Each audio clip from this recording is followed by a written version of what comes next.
Hello friends, welcome back to Anvesha channel. आज हम लोग पढ़ेंगे सूद अभिवृत्ति के अंतर्गत प्रत्यक्षवाद एवं उत्तर प्रत्यक्षवाद शोध के उपागम। ठीक है, तो ये जो टॉपिक है, ठीक है, ये हमारे सिलेबस में है, ठीक है, पेपर 1 में। तो इस टॉपिक को हम लोग पूरे विस्तार से पढ़ेंगे। ठीक है, हम लोग जानेंगे कि प्रत्यक्षवाद और उत्तर प्रत्यक्षवाद में क्या अंतर है, ठीक है, या फिर प्रत्यक्षवाद और उत्तर प्रत्यक्षवाद क्या होता है। ठीक है, तो इस टॉपिक को हम लोग पूरे विस्तार से पढ़ेंगे। ठीक है, चलिए पढ़ना स्टार्ट करते हैं। देखिए, समाजशास्त्र के शोधकर्ताओं के मध्य शोध के दो प्रमुख उपागम हैं। ठीक है, तो शोध के दो प्रमुख उपागम कौन कौन है? देखिए, प्रत्यक्षवाद और उत्तर प्रत्यक्षवाद। ठीक है, अब देखिए, हम लोग सबसे पहले प्रत्यक्षवाद पढ़ेंगे। ठीक है, प्रत्यक्षवाद क्या है, ठीक है, और इसके जनक कौन है, ठीक है, इन सब चीजों के बारे में पढ़ेंगे। ठीक है, देखिए, प्रत्यक्षवाद की वैज्ञानिक व्याख्या सर्वप्रथम फ्रांसीसी विचारक ऑगस्ट कॉम्टे ने की थी। ठीक है, इसलिए ऑगस्ट कॉम्टे को प्रत्यक्षवाद का जनक कहा जाता है। ठीक है, तो आप लोग याद रखिएगा, जो ऑगस्ट कॉम्टे है, ठीक है, इन्हीं प्रत्यक्षवाद का जनक माना जाता है। ठीक है, और ये सर्वप्रथम फ्रांसीसी विचारक थे। ठीक है, ऑगस्ट कॉम्टे। ठीक है, और इन्हें ही प्रत्यक्षवाद का जनक माना जाता है। ठीक है, आगे देखिए, कॉम्टे ने प्रत्यक्षवाद की व्याख्या अपनी रचनाओं में की है। ठीक है, तो देखिए, इनकी रचनाएं कौन कौन है, ऑगस्ट कॉम्टे की रचनाएं कौन कौन है? देखिए, कोर्स ऑफ पॉजिटिव फिलोसफी, ठीक है, और the system of positive policy. ठीक है, तो इनकी दो रचनाएं है। ठीक है, और इन रचनाओं में प्रत्यक्षवाद की व्याख्या की गई है। देखिए, हम लोग प्रत्यक्षवाद देखते हैं। ठीक है, तो सबसे पहले समझते हैं कि प्रत्यक्षवाद क्या होता है। ठीक है, तो देखिए, इसको मैंने पूरे डायग्राम से भी लिखा है। ठीक है, तो सबसे पहले समझते हैं कि प्रत्यक्षवाद क्या होता है। ठीक है, प्रत्यक्षवाद क्या है? ये विज्ञान पर आधारित है। ठीक है, और प्रत्यक्षवाद के जनक कौन है? ऑगस्ट कॉम्टो। ठीक है, और इनकी रचनाएं, प्रमुख रचनाएं कौन कौन है? कोर्स ऑफ पॉजिटिव फिलोसफी और the system of positive policy. ठीक है, तो ये दो रचनाएं ऑगस्ट कॉम्टे की है। आगे देखिए, कॉम्टे के अनुसार संपूर्ण ब्रह्मांड अपरिवर्तनीय प्राकृतिक नियमों द्वारा व्यवस्थित व निर्देशित होता है। ठीक है, अतः इसे केवल विज्ञान की विधियों द्वारा समझा जा सकता है। ठीक है, ना कि धार्मिक एवं त्वरिक आधार पर। ठीक है, तो यहाँ पे कॉम्टे जी कहते हैं कि हमारा जो संपूर्ण ब्रह्मांड है, ठीक है, जो वो क्या है? व्यवस्थित है। ठीक है, प्राकृतिक नियमों के द्वारा क्या है? व्यवस्थित और निर्देशित है। ठीक है, और ये क्या है? विज्ञान की विधियों द्वारा इसको समझा जा सकता है। ठीक है, जैसे देखिए, जो हमारी पृथ्वी है, वो मतलब सूरज की परिक्रमा करती है। ठीक है, तो ये क्या है? प्राकृतिक नियमों द्वारा व्यवस्थित और निर्देशित है। ठीक है, और जो प्रत्यक्षवाद है वो क्या है? प्रत्यक्षवाद भी क्या है? व्यवस्थित और निर्देशित है। ठीक है, और इसे हम लोग वैज्ञानिक विधियों द्वारा समझ सकते हैं। देखिए, इस प्रकार निरीक्षण, परीक्षण, प्रयोग और वर्गीकरण पर आधारित वैज्ञानिक विधियों द्वारा, ठीक है, सब कुछ समझना और ज्ञान प्राप्त करना ही प्रत्यक्षवाद है। ठीक है, तो प्रत्यक्षवाद में क्या होता है? सबसे पहले हम लोग समझते हैं कि प्रत्यक्षवाद क्या होता है। ठीक है, देखिए, यहाँ पे हम लोग समझते हैं कि प्रत्यक्षवाद क्या होता है। देखिए, जो चीजें आपको स्पष्ट रूप से, ठीक है, स्पष्ट रूप से दिखाई देती है, ठीक है, उसी को प्रत्यक्षवाद कहते हैं। ठीक है, देखिए, प्रत्यक्षवाद काल्पनिक चीजों पे आधारित नहीं होती है। ठीक है, तो प्रत्यक्षवाद काल्पनिक चीजों को नहीं मानता है। ठीक है, तो प्रत्यक्षवाद क्या होता है? जो हमें सामने दिख रहा है, स्पष्ट रूप से दिख रहा है। ठीक है, प्रत्यक्षवाद क्या होता है? एकदम वैज्ञानिक होता है। ठीक है, मतलब प्रत्यक्षवाद क्या होता है? एकदम साइंस पे आधारित होता है। इसलिए यहाँ पे बताया जा रहा है कि इस प्रकार निरीक्षण, परीक्षण, प्रयोग और वर्गीकरण पर आधारित वैज्ञानिक विधियों द्वारा सब कुछ समझना और ज्ञान प्राप्त करना ही प्रत्यक्षवाद है। ठीक है, तो प्रत्यक्षवाद में क्या होता है? हम लोग जब शोध करते हैं तो निरीक्षण के द्वारा, ठीक है, परीक्षण, प्रयोग, वर्गीकरण मतलब अलग अलग भागों में देखते हैं। ठीक है, और ये पूरी तरह से वैज्ञानिक विधि पर आधारित होता है। ठीक है, तो वैज्ञानिक विधियों द्वारा हम चीज़ों को समझते हैं। ठीक है, और ज्ञान प्राप्त करते हैं। आगे देखिए, प्रत्यक्षवाद ऑगस्ट कॉम्टो की अध्ययन पद्धति विज्ञान पर आधारित है। ठीक है, तो मैंने बताया जो प्रत्यक्षवाद है, ठीक है, ये पूरी तरह से विज्ञान पर आधारित है। ठीक है, फिर देखिए प्रत्यक्षवाद क्या है, यह एक वैज्ञानिक स्तर है। ठीक है, तो ये क्या है, एक वैज्ञानिक स्तर है। ठीक है, और इसमें क्या होता है, देखिए इसमें भावनाओं, कल्पनाओं, अंधविश्वासों का कोई भी स्थान नहीं होता है। ठीक है, तो प्रत्यक्षवाद इसके नाम से ही पता चल रहा है। ठीक है, कि जो चीज हम लोग स्पष्ट रूप से देखते हैं, ठीक है, वही प्रत्यक्षवाद होता है। ठीक है, प्रत्यक्षवाद क्या होता है, विज्ञान पर आधारित होता है।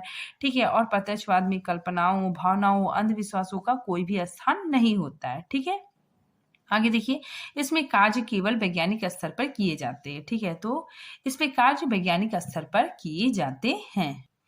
आगे देखिए, वैज्ञानिक विधियों का प्रयोग किया जाता है। ठीक है, तो इसमें वैज्ञानिक विधियों का प्रयोग किया जाता है। ठीक है, देखिए देखिए इसमें प्रयोग किया जाता है। ठीक है, आलोकन किया जाता है। ठीक है, वर्गीकरण किया जाता है, निरीक्षण किया जाता है।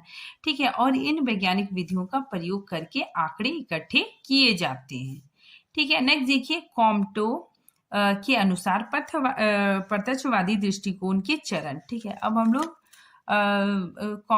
कॉम्टो के अनुसार प्रत्यक्षवादी दृष्टिकोण के चरण देखते हैं। ठीक है, तो देखिए सबसे पहले क्या होता है, सर्वप्रथम अध्ययन विषय को चुनते हैं। ठीक है, तो सबसे पहले टॉपिक चुना जाता है। ठीक है, जैसे बेरोजगारी। ठीक है, एक टॉपिक चुन लिए। ठीक है, उसके बाद क्या किया जाता है, उसके बाद अवलोकन, ठीक है, या निरीक्षण द्वारा उस विषय से संबंधित प्रत्यक्ष होने वाले तथ्यों को, ठीक है, तो प्रत्यक्ष होने वाले तथ्यों को एकत्रित किया जाता है। ठीक है, नेक्स्ट देखिए, इसके पश्चात इन तथ्यों का विश्लेषण करके सामान्य विशेषताओं के आधार पर इनका वर्गीकरण किया जाता है। ठीक है, तो इसके बाद क्या होता है कि तत्वों का विश्लेषण किया जाता है। ठीक है, और जो सामान्य विशेषता है, ठीक है, उसकी जो विशेषता है, ठीक है, उसके आधार पर इसका वर्गीकरण किया जाता है। ठीक है, नेक्स्ट चरण क्या होता है, तत्पश्चात विषय से संबंधित कोई निष्कर्ष निकालते हैं। ठीक है, फिर सारा प्रोसेस होने के बाद फिर निष्कर्ष निकाला जाता है। अब हम लोग देखते हैं प्रत्यक्षवाद की प्रमुख विशेषताएं। ठीक है, आखिर क्या क्या विशेषताएं हैं प्रत्यक्षवाद का। ठीक है, देखिए प्रत्यक्षवाद का लक्ष्य केवल उन घटनाओं का वर्णन करना है जिन्हें हम प्रत्यक्ष रूप से देख या फिर अनुभव कर सकते हैं। ठीक है, तो आप लोग समझ गए होंगे कि प्रत्यक्षवाद क्या होता है। ये उन घटनाओं का वर्णन करता है, ठीक है, जिसे हम प्रत्यक्ष रूप से देख सकते हैं या अनुभव कर सकते हैं। ठीक है, या निरीक्षण कर सकते हैं। ठीक है, इसके अंतर्गत किसी भी स्तर पर काल्पनिक चिंतन का सहारा नहीं लिया जाता है। ठीक है, तो इसके अंतर्गत क्या होता है, इसके अंतर्गत काल्पनिक चिंताओं को सहारा नहीं लिया जाता है। ठीक है, आगे देखिए, प्रत्यक्षवाद एक वैज्ञानिक दृष्टिकोण है। ठीक है, तो याद रखिएगा आप लोग कि हर तरफ से प्रत्यक्षवाद क्या है, एक वैज्ञानिक दृष्टिकोण है। ठीक है, जिसका लक्ष्य सत्य को उजागर करना है। ठीक है, और इसमें मात्रात्मक विधि पर बल दिया जाता है। ठीक है, मतलब आंकड़ों को इकट्ठा करने पे बल दिया जाता है। ठीक है, नेक्स्ट देखिए, प्रत्यक्षवाद वैज्ञानिक दृष्टिकोण के साथ साथ वैज्ञानिक कार्य प्रणाली से भी संबंधित होता है। ठीक है, नेक्स्ट देखिए, प्रत्यक्षवाद अपने को धार्मिक, ठीक है, व दार्शनिक विचारों से दूर रखता है। ठीक है, तो प्रत्यक्षवाद में क्या होता है, जो धार्मिक चीजें हैं, ठीक है, वो भी क्या होता है, काल्पनिक होता है। ठीक है, दार्शनिक विचार वो भी काल्पनिक होता है। तो इसी वजह से ये क्या होता है, धार्मिक और दार्शनिक विचार भी प्रत्यक्षवाद से दूर रहता है। ठीक है, नेक्स्ट हम लोग पढ़ते हैं उत्तर प्रत्यक्षवाद। ठीक है, तो ये भी जो टॉपिक है हमारे सिलेबस में है। ठीक है, तो इसको देखिए, इसको भी हम लोग अच्छे से समझते हैं। ठीक है, हम लोगों ने प्रत्यक्षवाद समझ लिया कि ये क्या है प्रत्यक्षवाद, ये वैज्ञानिक दृष्टिकोण पर आधारित होता है। ठीक है, ये विज्ञान पे आधारित होता है। ठीक है, अब हम लोग समझते हैं उत्तर प्रत्यक्षवाद। देखिए उत्तर प्रत्यक्षवाद क्या होता है, उत्तर प्रत्यक्षवाद वाद का ही एक रूप है। ठीक है, तो याद रखिएगा आप लोग, जो उत्तर प्रत्यक्षवाद है ये भी प्रत्यक्षवाद का ही एक रूप है। ठीक है, प्रत्यक्षवाद में कुछ कमियां थी। ठीक है, मतलब जो हम लोग अभी प्रत्यक्षवाद पढ़ रहे थे, ठीक है, उसमें क्या हो गया, कुछ कमियां थी। ठीक है, कमियां हैं। ठीक है, और उन कमियों को दूर करने के प्रयास में उत्तर प्रत्यक्षवाद उभर कर सामने आया। ठीक है, देखिए उत्तर प्रत्यक्षवाद में क्या होता है? उत्तर प्रत्यक्षवाद में तार्किक प्रक्रिया, ठीक है, और व्यक्तिगत अनुभव, ठीक है, इन दोनों को शामिल किया जाता है, ठीक है। जो हमारा प्रत्यक्षवाद था, ठीक है, उसमें क्या होता था कि सिर्फ तार्किक प्रक्रिया था, ठीक है, लेकिन जो उत्तर प्रत्यक्षवाद आया, ठीक है, वो क्या किया, व्यक्तिगत अनुभव को भी महत्व दिया, ठीक है। देखिए यहाँ पे इसलिए मैंने लिखा है कि उत्तर प्रत्यक्षवाद तार्किक प्रक्रिया के साथ व्यक्तिगत अनुभव को भी महत्व देता है, ठीक है। तो जो उत्तर प्रत्यक्षवाद है, ठीक है, ये तार्किक प्रक्रिया जो लॉजिकल है, ठीक है, उसके साथ साथ जो व्यक्तिगत अनुभव है उसको भी महत्व देता है। यहाँ पे देखिए जो उत्तर प्रत्यक्षवाद है, ठीक है, ये तार्किक प्रक्रिया, ठीक है, लॉजिकल के साथ व्यक्तिगत अनुभव को भी महत्व देता है, ठीक है। व्यक्तिगत अनुभव मतलब पर्सनल एक्सपीरियंस को भी महत्व देता है, ठीक है। तो उत्तर प्रत्यक्षवाद क्या किया है, इसने व्यक्तिगत अनुभव को भी महत्व दिया है, ठीक है, तार्किक प्रक्रिया के साथ, लॉजिकल के साथ व्यक्तिगत अनुभव, ठीक है, जो पर्सनल एक्सपीरियंस है उसको भी महत्व देता है।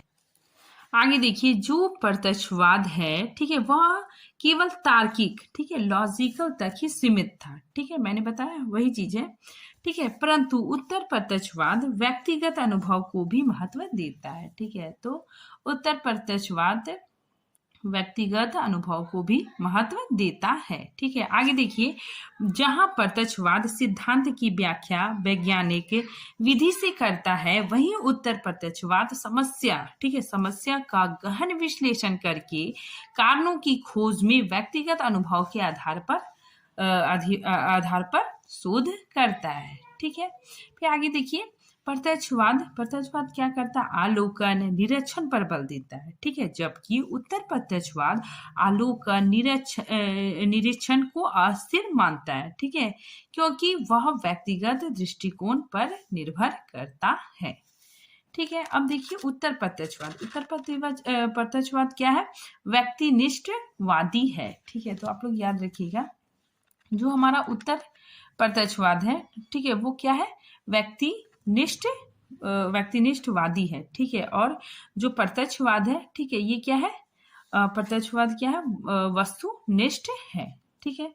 फिर आगे देखिए उत्तर प्रत्यक्षवाद व्यक्ति विभिन्नता को महत्व देता है, ठीक है, सार्वभौमिकता को महत्व नहीं देता है प्रत्यक्षवाद, ठीक है। ये टॉपिक ही हमारा चल रहा है, ठीक है। तो आगे देखिए इसमें क्या बताया जा रहा है, उत्तर प्रत्यक्षवाद यह तर्क देता है कि तार्किक तर्क के साथ अनुभौविक टिप्पणियों को जोड़कर एक घटना के बारे में उचित अनुमान लगाया जाता है, ठीक है। तो वही चीज है, इसमें क्या होता है, अनुभव को महत्व दिया जाता है, ठीक है। देखिए इसी चीज को मैंने यहाँ पे लिखा है, देखिए जो भी हमारा अध्ययन विषय है, ठीक है, जो जिस पे हम लोग रिसर्च कर रहे हैं, ठीक है, तो जो भी हमारा अध्ययन विषय है हम उसके बारे में अध्ययन करते हैं, ठीक है, लेकिन उसके साथ साथ उससे जुड़े अनुभव, ठीक है, मैंने जो एक्सपीरियंस किया, ठीक है ना, तो उससे जुड़े अनुभव है, यानी उस घटना से जुड़ी जो भी अनुभव है, ठीक है, उससे भी हम लोग हेल्प ले सकते हैं, ठीक है, और उससे और व्याख्या कर सकते हैं, ठीक है। तो उत्तर प्रत्यक्षवाद में क्या होता है, ये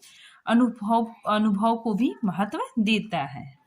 जो उत्तर प्रत्यक्षवाद है उसमें अनुभव को जोड़ा है, ठीक है, लेकिन जो प्रत्यक्षवाद है उसमें अनुभव को जोड़ा गया नहीं है, ठीक है। तो प्रत्यक्षवाद में सिर्फ इसमें क्या है, सिर्फ तार्किक, ठीक है, तार्किक चीजों को महत्व दिया गया है, ठीक है। फिर आगे देखिए उत्तर प्रत्यक्षवादी दृष्टिकोण के विचारों को अस्वीकार कर देता है, ठीक है। तो याद रखिएगा आप लोग कि जो उत्तर प्रत्यक्षवाद का जो दृष्टिकोण है, ठीक है, वो क्या करता है, प्रत्यक्षवादी, ठीक है, प्रत्यक्षवादी दृष्टिकोण को क्या कर देता है, प्रत्यक्षवादी विचारों को अस्वीकार कर देता है, ठीक है। उत्तर प्रत्यक्षवाद का कहना है कि सब कुछ साइंस नहीं होता है, ठीक है, पर्सनल एक्सपीरियंस का भी महत्व होता है, ठीक है। तो उत्तर प्रत्यक्षवाद बोलता है कि सब कुछ साइंस नहीं होता है, ठीक है, सबको हम लोग आंकड़ों में ही नहीं दर्शा सकते, ठीक है। जो शोध करता है, ठीक है, उसका क्या होता है, उसका भी जो उसने जो अनुभव किया, ठीक है, उसका भी काफी ज्यादा महत्व होता है, ठीक है। आगे देखिए उत्तर प्रत्यक्षवाद मानता है कि वैज्ञानिक के सोचने और काम करने के तरीके और दैनिक जीवन में हमारे सोचने के तरीके अलग अलग नहीं होते हैं, ठीक है। तो उत्तर प्रत्यक्षवाद क्या मानता है, जो वैज्ञानिक के सोचने और काम करने का तरीका है, ठीक है। और दैनिक जीवन में हमारे जो सोचने का तरीका है वो अलग नहीं है, ठीक है। तो यहाँ पे क्या बताया जा रहा है कि जो वैज्ञानिक है, ठीक है, जो साइंटिस्ट होता है, ठीक है, वो जिस प्रकार से सोचता है, ठीक है, उसी प्रकार से दैनिक जीवन के लोग भी सोचते हैं, ठीक है। देखिए बशर्ते जो वैज्ञानिक होता है, ठीक है, जो साइंटिस्ट होता है वो क्या करता है, तर्क करता है, ठीक है, और समस्या का समाधान करता है, ठीक है, समस्या का समाधान करता है, ठीक है। लेकिन सोचने का तरीका, ठीक है, जो आम आदमी है, ठीक है, जो वो भी मतलब सेम ही सोचता है, ठीक है, सोचने का तरीका वो लोग का सेम होता है, ठीक है। लेकिन जो साइंटिस्ट होता है, जो वैज्ञानिक होता है, वो क्या करता है, स्पष्टीकरण तक पहुंचता है, ठीक है। लेकिन दैनिक जीवन के लोग स्पष्टीकरण तक नहीं पहुंचते हैं, ठीक है। जो दैनिक जीवन के लोग हैं वो सिर्फ मतलब ऊपर ऊपर सोचते हैं, ठीक है। जैसे मान लीजिए बहुत वर्षा हो रही है, तो जो दैनिक जीवन के लोग होंगे, ठीक है, वो सोचेंगे कि नहीं इंद्र भगवान मतलब बारिश कर रहे हैं, ठीक है। लेकिन जो साइंटिस्ट होगा, ठीक है, वो सोचेगा कि किस वजह से हो रहा है, ठीक है, वो पूरे मतलब तर्क से सोचेगा, ठीक है, और पूरे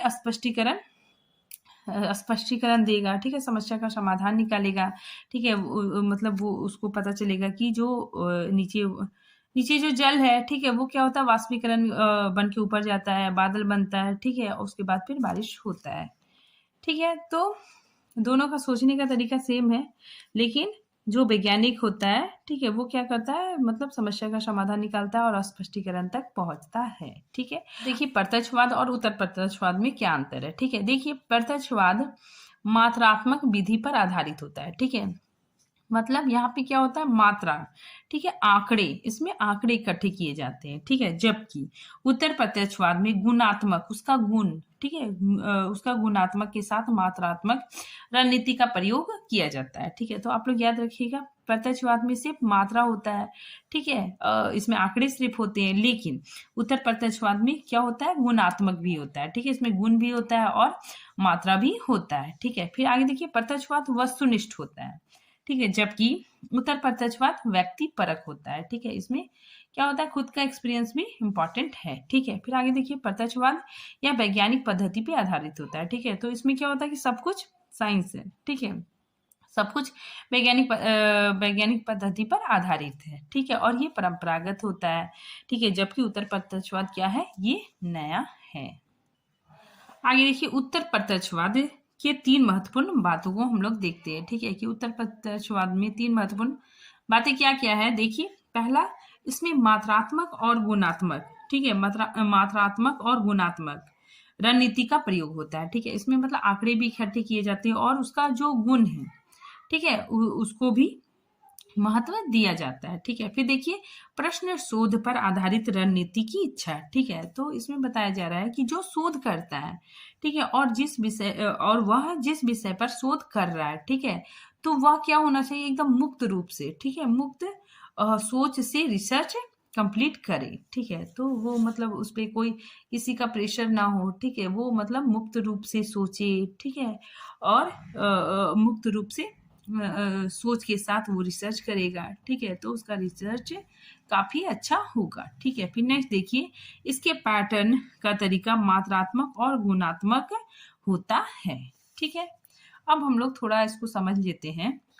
देखिए आगे, प्रत्यक्षवाद प्रयोगात्मक शोध पर बल देता है, ठीक है, जबकि उत्तर प्रत्यक्षवाद शोध जाति वित्नात्मक शोध पर बल देता है, ठीक है। तो इसमें देखिए जो प्रत्यक्षवाद होता है वो प्रयोगात्मक शोध पर बल देता है, ठीक है। मतलब इसमें क्या होता है कि मतलब फिक्स रिजल्ट होता है, ठीक है। लेकिन जो उत्तर प्रत्यक्षवाद शोध है वो जाति वित्नात्मक शोध पर बल देता है, ठीक है। अब देखिए जाति वित्नात्मक क्या होता है, इसको हम लोग एक एग्जाम्पल से समझेंगे, ठीक है, और इसको पढ़ने के बाद आपको पूरी अच्छी तरह से समझ में आ जाएगा कि उत्तर प्रत्यक्षवाद क्या होता है।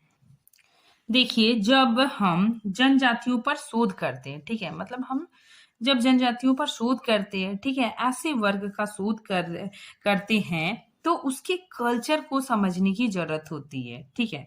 देखिए अगर हम कोई भी जनजाति पर मतलब शोध कर रहे हैं, ठीक है, तो ऐसा नहीं है कि हम मतलब कंप्यूटर में बैठ के, ठीक है, कंप्यूटर में बैठ के, लैब में बैठ के, ठीक है, निश्चित समय के अनुरूप, ठीक है, फिर या फिर यांत्रिक नियम के अनुसार, ठीक है, मतलब कंप्यूटर में बैठ के आराम से रिसर्च कर रहे हैं, ठीक है, और हम सोचेंगे कि हमारा रिसर्च अच्छे से हो जाएगा, लेकिन ऐसा नहीं है, ठीक है। हमें क्या करना होगा कि जब हम जनजातियों के संबंध में कोई शोध करते हैं, ठीक है, तो हमें उनके बीच में जाना पड़ेगा, ठीक है। अगर हम उनके बीच में जाएँगे, ठीक है? तो हमें उनके बीच में जाना पड़ेगा, ठीक है? और जब हम वहाँ पहुँचेंगे, ठीक है? वहाँ पहुँच जाते हैं, उनके बीच में रहते हैं, ठीक है? जीने की कोशिश उनके साथ जीने की कोशिश करते हैं, ठीक है? कुछ समय देते हैं, ठीक है? तो उनकी संस्कृति, उनके रहन-सहन, खान-पान आदि आदि को अच्छे से समझते हैं, ठीक है? और उनकी समस्याओं को भी समझते हैं, ठीक है? तो इसमें बताया जा रहा है कि जो शोधकर्ता होता है, ठीक है? वो कमरे में बैठकर कंप्यूटर में, ठीक है? कमरे में बैठकर रिसर्च ना करे, ठीक है? बल्कि वह उन लोगों के पास चला जाए, ठीक है? जिस पर उसे शोध करना होता है, ठीक है? तो ऐसे शोध को जाति विधनात्मक शोध कहते हैं, ठीक है? तो इसमें देखिए बेसिकली यही बताया जा रहा है उत्तर प्रत्यक्षवाद में कि मान लीजिए कि हमें जनजाति पर शोध करना है, तो हमें ये नहीं कि कंप्यूटर में बैठ के हम रिसर्च कर रहे हैं, नहीं। हमें उनके पास जाना होगा, ठीक है? उनके बीच रहना होगा, ठीक है? उनके साथ समय बिताना होगा, ठीक है? उनके रहन-सहन, खान-पान के बारे में भी जानना होगा, ठीक है? और उनकी समस्याओं को भी जानना होगा, ठीक है? तो हम बहुत अच्छे से इस तरह हम बहुत अच्छे से शोध कर सकते हैं, ठीक है? इसीलिए यहाँ पे बताया जा रहा है कि शोधकर्ता कमरे में बैठकर रिसर्च ना करे, ठीक है? बल्कि उन लोगों के पास चला जाए, ठीक है? और जिस पर उसको शोध करना है, ठीक है? तो ऐसी शोध को ही जाति विधनात्मक शोध कहते हैं, ठीक है? तो इसलिए जो उत्तर प्रत्यक्षवाद है, ठीक है? ये क्या करता है व्यक्तिगत अनुभव को भी बहुत ज़्यादा इम्पोर्टेंस देता है। यहाँ पे देखिए उत्तर प्रत्यक्षवाद क्या होता है, ये व्यक्तिगत अनुभव को महत्व देता है, ठीक है? जो हमारा निजी अनुभव है, ठीक है? मैंने भी एग्जाम्पल भी बताया, ठीक है? तो वो जो उत्तर प्रत्यक्षवाद है वो क्या करता है व्यक्तिगत अनुभव और तार्किक प्रक्रिया, ठीक है? इन दोनों को महत्व देता है, ठीक है? लेकिन जो हमारा ये प्रत्यक्षवाद है, ठीक है? ये क्या करता है, ये सिर्फ और सिर्फ वैज्ञानिक के दृष्टिकोण को महत्व देता है, ठीक है? ये सिर्फ मतलब सारा कुछ साइंस है, ठीक है? ये मतलब विज्ञान से ही संबंधित होता है, ठीक है? लॉजिकल को ही महत्व देता है, ठीक है? जबकि उत्तर प्रत्यक्षवाद क्या करता है व्यक्तिगत अनुभव को भी महत्व देता है, ठीक है? तो आई होप ये टॉपिक आप लोग को अच्छे से समझ में आ गया होगा, ठीक है? अगर नहीं समझ में आया तो आप लोग कमेंट बॉक्स में पूछ सकते हैं, ठीक है? मिलते हैं नए टॉपिक के साथ, तब तक के लिए थैंक यू।